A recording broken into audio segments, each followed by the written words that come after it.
Hari ini menu saya dan istri muda sama. Hari ini kita nggak beda. Hari ini sama-sama ikan. Jadi saya hari ini hari kedua saya yang nggak IF ya. Oh ya, soal manfaat IF yang belum saya jelasin nanti saya jelasin. Tapi yang pasti hari ini saya lagi nggak IF. Namanya orang sehat. Cuman IF itu bukan hanya untuk orang sakit loh.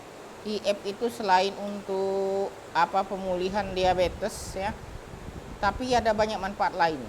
Nanti saya ceritain manfaat lain. Sekarang saya mau makan dulu. Hari ini saya makan nasi sedikit saja karena tadi sudah makan sih. Kemarin saya makan 3 kali. Jam yang ketiganya itu saya makan sayur ini, sayur ubi ini, sayur daun ubi ini jam 10 malam. 11 malam saya makan semalam. Jadi saya makan jam 11 malam. Bismillahirrahmanirrahim. Ikan mas. Wah, yang ini sajalah. Saya yang ini sajalah, ikan mas.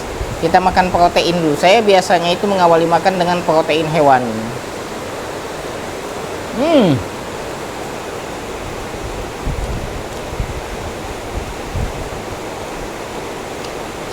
Kenapa saya makan itu selalu mengawali dengan protein hewani?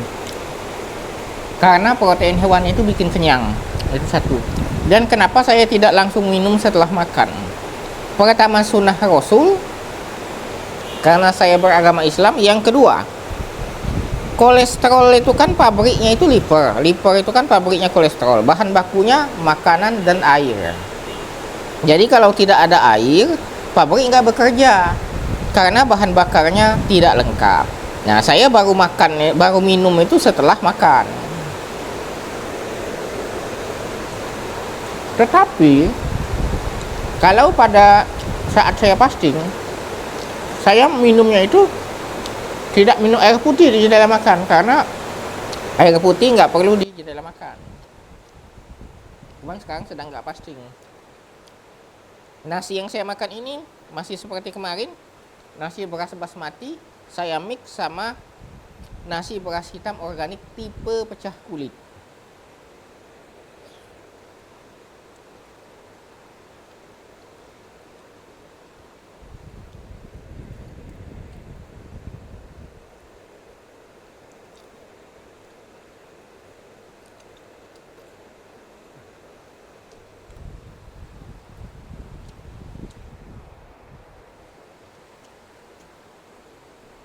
Ini sobat sekali makan sekali ganti ya. Bukan yang kemarin, warnanya aja sama, tapi setiap makan saya ganti. Kita coba cocol sama sambal kecap. Sambal kecapnya gini, ada bawang-bawangannya nih.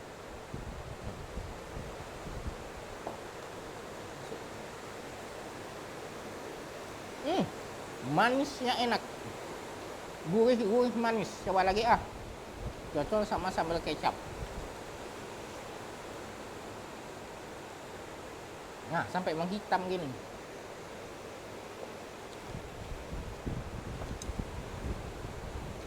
Nasi beras hitam organik tipe pecah kulit itu baik untuk penderita diabetes karena kadar gulanya rendah dan seratnya tinggi untuk tipe pecah kulit ya. Nasi beras basmati itu selain rendah gula, dia juga wangi, harum ya. Dan rasanya enak, tidak hambar kayak nasi merah. Nasi beras basmati ini nasi dari India, beras dari India. Saya mix lah kedua beras ini, beras hitam organik dan beras basmati.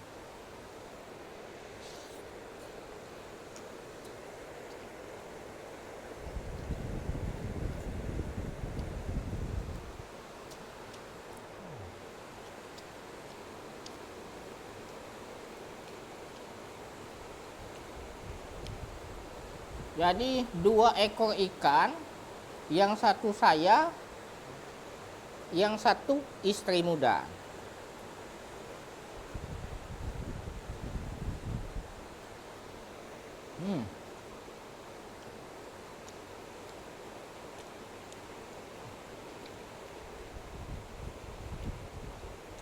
Jadi 2 ikan untuk 2 orang. Terus nasinya sedikit saja ya. Kalau nasinya banyak takutnya nanti nggak bisa menikmati ikan lebih banyak.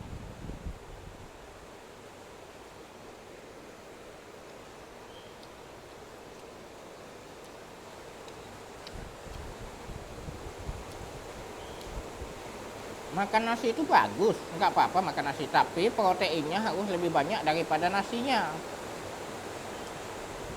Jangan ikan sepotong nasi sepiring, itu jangan.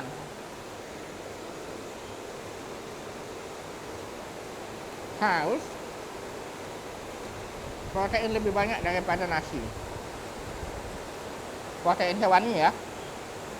Karena kalau protein nabati itu pasti mengandung karbo. Kayak tahu, tempe itu protein, tapi dia ada karbonya juga.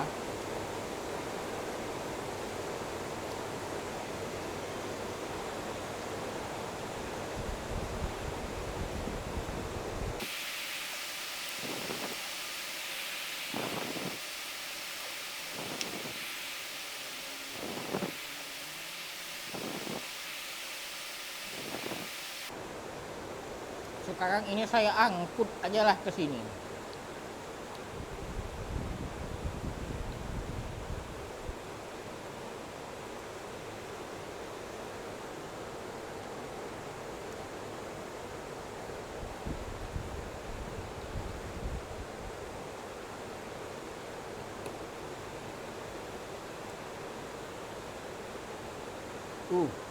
Jadi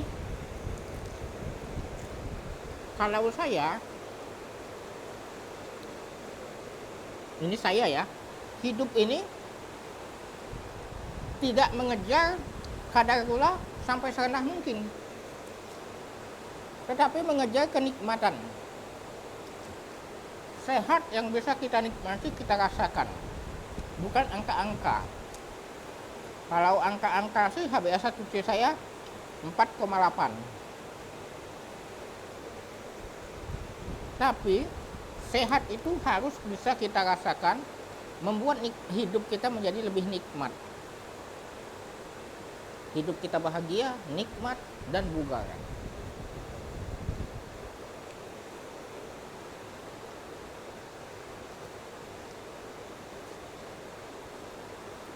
Dan sehat itu bukan untuk mendapat pengakuan dari orang-orang, tapi untuk bisa kita nikmati. Nah,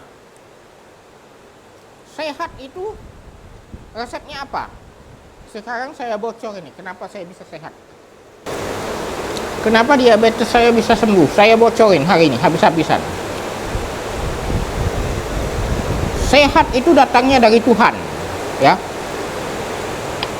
Jadi penyakit itu datangnya dari Tuhan. Tuhan pula lah yang mengangkat penyakit itu dari manusia. Karena sehat itu dari Tuhan,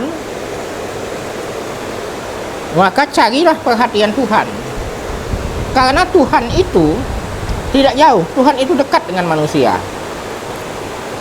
Tuhan itu menjadikan segala sesuatu sesuai dengan sangkaan hambanya. Nah, ini kuncinya. Tuhan menjadikan segala sesuatu sesuai dengan sangkaan hambanya.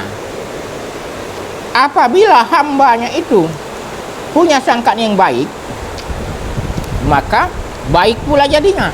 Tapi kalau hambanya itu mempunyai sangkaan yang buruk, diabetes itu tidak bisa sembuh, sakit sampai mati permanen, maka Tuhan jadikan sesuai sangkaanmu. Ketika diabetesmu tidak sembuh, mungkin sangkaanmu terhadap Tuhanmu amat buruk. Masa iya kamu tidak percaya diabetes mellitus bisa sembuh? Emangnya kamu nggak punya Tuhan? Semua penyakit bisa disembuhkan kalau Tuhan mau mengangkatnya. Maka dari itu, sibukkanlah dirimu untuk mencari perhatian Tuhan, bukan untuk mencari perhatian orang. Saya berobat itu untuk mencari perhatian Tuhan, supaya Tuhan tahu kalau saya itu ada ikhtiar untuk sembuh.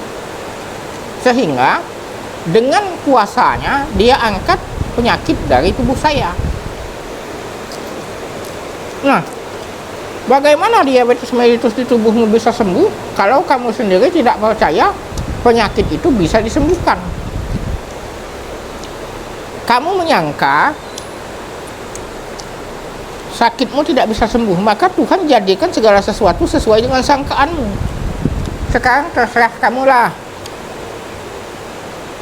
mau menyangka yang baik-baik atau mau menyangka yang tidak bisa sembuh, maka Tuhan akan menjadikan sesuai sangkaanmu. Itu aja. Jadi tidak banyak resep saya sembuh ini. Apalagi kalau orang sembuh pun kita tidak percaya. Nah, itu Tuhan sebel banget tuh sama manusia begitu.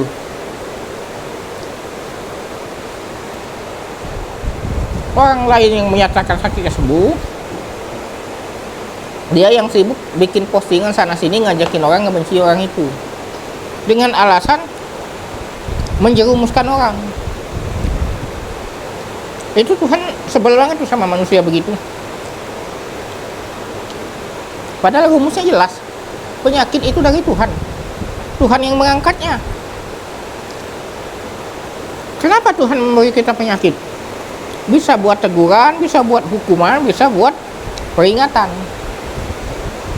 Dan Tuhan pula yang mengangkatnya. Maka berbaik-baik sangkalah kamu kepada Tuhan. Karena Tuhan itu menjadikan segala sesuatu sesuai sangkaan hambanya. Sebagai hamba Tuhan yang ingin diangkat penyakitnya, saya dari awal berprasangka baik.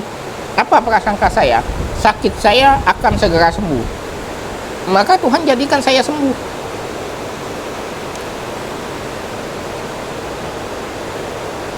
Jadi sederhana ya, enggak muluk-muluk harus pakai obat ini, harus pakai obat itu, enggak.